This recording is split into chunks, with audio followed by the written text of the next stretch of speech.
Good morning, everybody. RV Preppers Wayne here.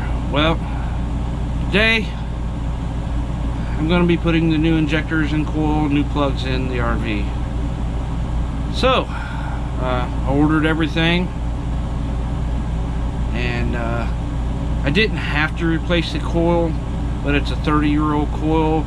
After reading a bunch in the Ford forums, a lot of people talked about how the coils over the years they break down, which they do. So I went ahead and ordered a new coil. Let me show you the parts that I've got here. Most important part was the injectors. I ordered 8 brand new injectors. A lot of people say, well, you could have cleaned your others, you could have ordered rebuilt injectors. But these are brand new. They're made better. Everything's new. I don't have to worry about it. So I went ahead and just ordered them. Plus 8 new injectors from Accel. These are direct replacement 24 pound an hour injectors. They was cheaper than buying individual OEM remanufactured injectors. These was cheaper. It's a no-brainer, new versus remanufactured. New, yeah, so I went ahead and bought new ones. I went ahead and got a new coil to be on the safe side. A lot of people said that the stock coil over the years will break down and everything else. So I went ahead and went with a good coil over a stock coil.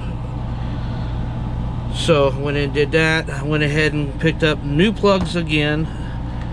I got about 140 miles on them other plugs, 140, 150 miles. But with injectors messed up, I'm replacing all the plugs.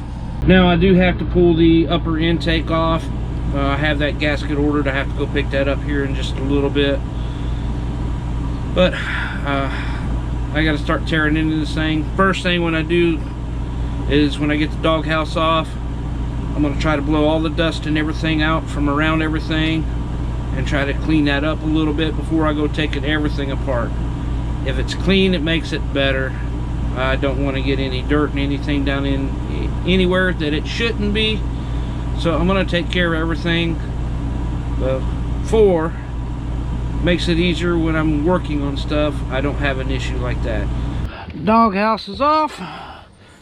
Used my blower and tried to blow every little thing out of the way. Now what I have to do okay, with this I got to pull the EGR off here, pull the tube off and unhook it. Vacuum line here, my throttle cable and transmission cruise control cables, I have to unhook those and pull this bracket off. I got to pull the upper intake off, and then I can get to the fuel rails and everything a lot easier, because you can't do it like this. There's too much stuff in the way. Now you're probably still wondering why I went with the Accel Coil over a stock. Well, Accel Coil is better anyway than a stock coil. But I have run, since I have this coach, MSD ignition on it. That puts more power into the coil so you get a better spark. And it's supposed to help ease starting, increase power, but all that. But I do know this helped the starting issue with it, so I do know that, you know, this has helped gas mileage increase. I really don't know, because I didn't take a before reading before I added this here, but I added this is the MSD 6AL, and I think I have a 6,000 RPM chip in it. But I had this on my race car and stuff, so I put it on here to help out with the fuel economy and stuff like that. Alrighty, I have the upper intake off. Things move up out of the way. You can see my coil right here. That'll be easy to change out. The injectors this side here, I'll be able to get the bolts loose, get this side up and replaced. This side here as well. But I'm also looking at the fuel pressure regulator up there. It is this thing right there. Oh, that hose is in the way. Yeah, that thing there. I'm wondering if I'm going to change that out or not. I mean, this thing is so hard to get to. I'm already putting new injectors in. There's so much new stuff that I put in here. That might be something that I may see if I can get and go ahead and get that changed out as well. I'm right here. It's easy to get to it right now. So I'm going to check on that. Let me go ahead and get these fuel rail unbolted and get these injectors here out. Alright, I got the fuel rail all disconnected finally. I did get the fuel pressure regulator get changed. I got that done. As you can tell, this is nice and rusty. I don't know if this was bad or not. Checking it when it was running and stuff, it seemed good, but that thing is so hard to get to. The only way to change it is you got to tear the rails all back apart.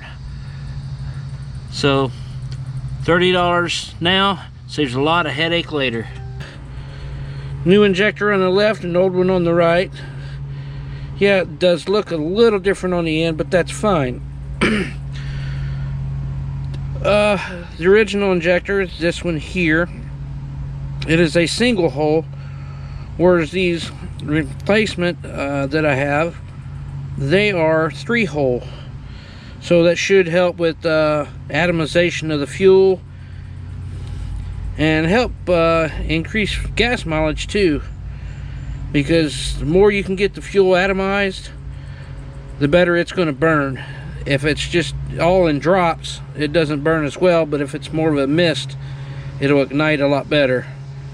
So that should increase gas mileage, also help performance. So let me get these things here, get a little bit of oil on the O-rings and start getting these in so I can get this rail back on. Well, I have it all back together now. I did have one little issue. I had this one side over here. Somehow I bent the fuel rail a little bit and it leaked. So it ended up cutting the O-ring. I used one of the original O-rings and put on there. Got the fuel rail straight and got this side done. On the other side, I had to turn one of the injectors. When I did, I cut the O-ring on it, so I had to replace the O-ring on it. But I got it all together now. I have had it running because I was in work mode. Got the new coil in. You can see it yellow over there. And take you around on the front side, and you can see the front side. And you really can't tell much of anything on the front side. You can tell the silver piece that's back here, back by where my finger's kind of pointing, the goldish piece, that's my fuel pressure regulator. I have it replaced. So I replaced all 8 plugs again. Everything I replaced on here, from start to finish, has been 2 relays, a fan clutch, and a ignition module, a map sensor. Now it's the 8 injectors, another set of plugs. So I went through 2 sets of plugs. Cap rotor wires, and gaskets. So altogether I'm $800 in repairs. You know, yeah, plus a new battery to start, you know, so got it running, and I have to say it sounds really, really good now. I'll crank it up and let y'all hear it.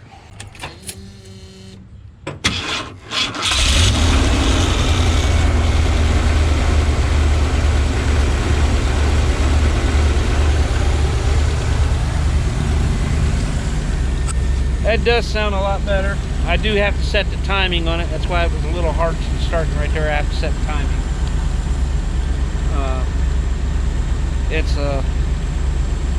To get the ignition control module off, you got to turn the distributor. I marked it. I got it close to back on that mark, but I'm still probably a few degrees off, so I'll do that. But man, this thing sounds so much better now. Smooth.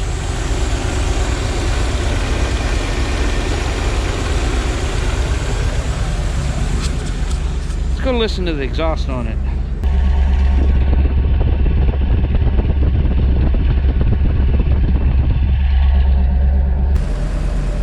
So now I have to put the air cleaner back on, the dog house, stuff like that. I've already had it running for a good 30 minutes or so, 30-45 minutes. Finally, I think I've got it taken care of. That's a big relief. I have other jobs I have to do. I've got, you know, I've still got quite a few miles to put on to go do this other stuff. There's still a few other things that I need to do. One thing is I want to replace the belts that's on here. That's not, they're still in decent shape, but I know they've been on here for a while. So I want to replace them. Preventive maintenance on that. And some other stuff, like on the inside stuff. I've got some stuff I want to do to the inside. But, you know, that's later on. Minor, you know, rearranging some stuff. But it's done. It's running. I'm happy. Thank you, everybody that's helped me out. I really do appreciate it very much. I'm still about 700-800 miles away from Florida, which I do have to go back down there. I have some things to get done down there, and then I'll be going over toward Texas. Got a couple possibilities on jobs over in the Texas area, so if you're over around Texas area, you need some work done, let me know. I'll put my email in the description down below. Also, you can get your RV prepper hoodies, sweatshirts, and t-shirts, stuff like that. You can get them. That link will be in the video description down below. So I'm gonna get this thing here all wrapped up. I'll do a follow-up video of how it does on the road and everything, figuring gas mileage and everything else. It's got to be a lot better than what it was. It's starting to sprinkle, so I need to get this thing here finished up. Questions, comments, please like and subscribe. Give me that thumbs up. I will see you all in the next video.